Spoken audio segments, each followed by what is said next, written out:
Então, Thaisa, no último episódio, a gente terminou falando um pouquinho da importância da IA na nossa prática odontológica, os conceitos e aquilo que a gente pode trabalhar em benefício da prática do profissional. Eu queria que agora você falasse um pouquinho também sobre que benefícios ela traz para o paciente, para os nossos pacientes. Tem vários confortos, né, que automações, processos voltados a dados, elas podem trazer para os nossos pacientes. Assim, imediatamente, lembretes de agendamento, lembretes de retorno, lembrete de alguma terapia que a pessoa precise, né? Até mesmo questões de higienização. Hoje a gente tem aplicativos que ajudam pacientes nisso, principalmente crianças que são muito... elas aceitam muito bem essas ferramentas, né, esses aplicativos. Mas tem outros também. Quando a gente tem modelos, suponhamos que a gente tenha modelos preditivos para a identificação de lesões pré-malignas, ou até lesões malignas ou não. Se a gente tem pacientes que moram em lugares que não tem um especialista, se a gente pensar em unidade básica de saúde, você tem que referenciar para um centro de especialidades para que seja avaliado por um estomatologista e faça avaliação de lâmina e tudo mais. Então, quando você tem um modelo que você pode avaliar o risco daquela lesão que você fotografou ou que você radiografou, ser potencialmente maligna, o paciente não precisa se deslocar, o diagnóstico vem mais rápido, a experiência é melhor, você não perde tempo com ele se deslocando e às vezes indo lá só para marcar, ele já sai da casa dele com a marcação efetuada. Então você tem a união tanto do conhecimento técnico, que vai fazer uma diferença no diagnóstico, quanto uma jornada em busca desse diagnóstico mais fluida.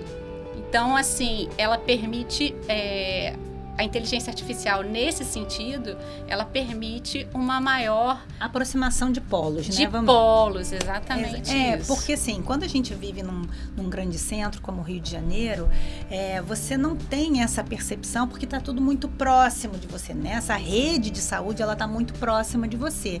Mas imagine você no norte fluminense, numa localidade onde você não tem uma UPA, por exemplo, ou você não tem um centro especializado para uma determinada situação, uma determinada patologia. Você tem que vir, e isso a gente vê continuamente no Rio de Janeiro, a gente que vive aqui, você vê normalmente vans de determinadas prefeituras que vêm para o centro, se deslocam. Então, esse deslocamento, por muitas vezes, também é penoso para o paciente. Sim. Ele vai ter o atendimento, mas ele precisa esperar que a prefeitura tenha a data para vir, o agendamento aqui, para que ele, por vezes, fique 30 minutos com aquele profissional da saúde, né? E que podia ter sido dado uma orientação de forma, através de uma teleconsulta, por exemplo. Então, eu acho que esse é um benefício, essa aproximação de polos nessa questão geográfica é um dos impactos muito grandes, né? Além do que você colocou também, a questão da agenda, não só a agenda para o paciente, mas a agenda também para o cirurgião dentista.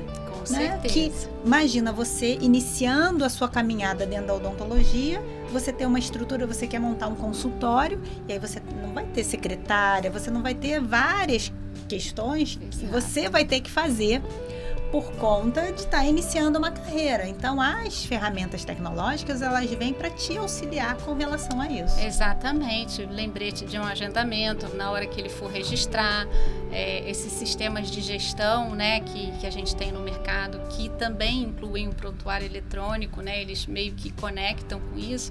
Então, dependendo do procedimento que você colocar, retorno em tantos meses, aquilo já vai para a questão financeira. Controle financeiro do consultório, que é uma questão que a gente sai da faculdade carente um pouco desse nem conhecimento, né? Carente um pouco desse conhecimento.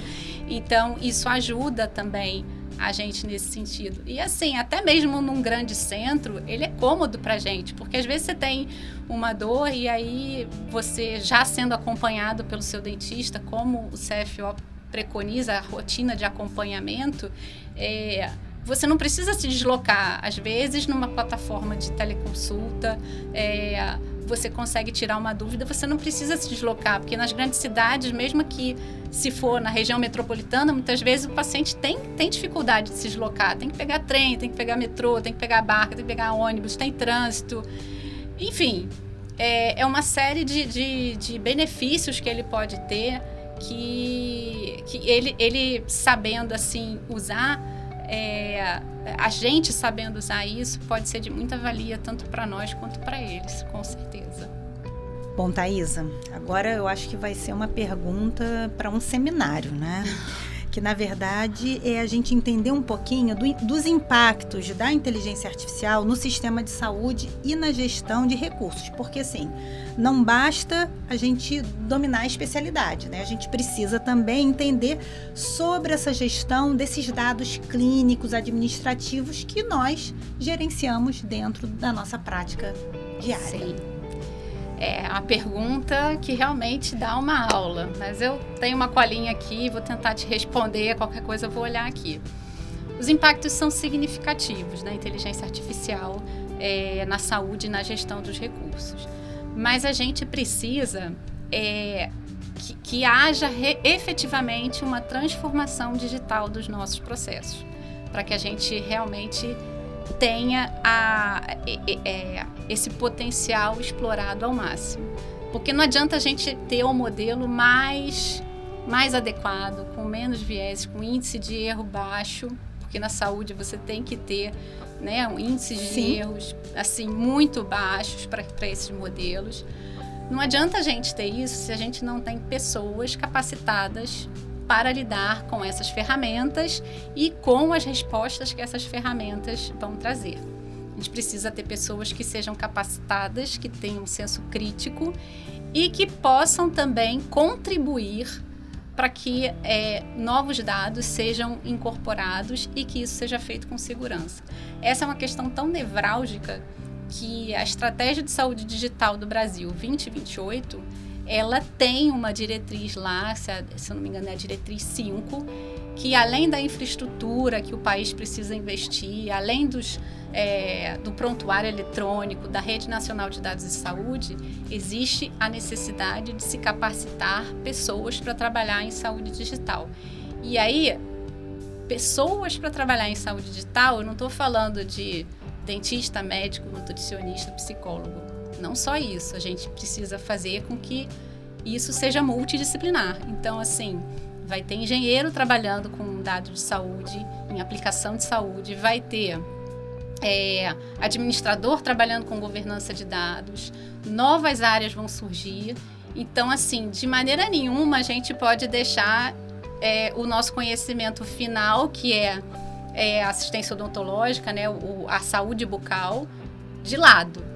Mas esses perfis multidisciplinares, eles precisam ser fomentados, porque nem todos vão fazer, mas assim, muitos têm esse perfil, muitos procuram esse perfil, e isso precisa realmente ser desenvolvido, porque é o que o mundo hoje precisa, né? A gente tem uma necessidade de letramento digital da sociedade como um todo e também dos profissionais de saúde para serem capacitados a trabalhar nesse novo mundo multidisciplinar, né, que é a saúde digital.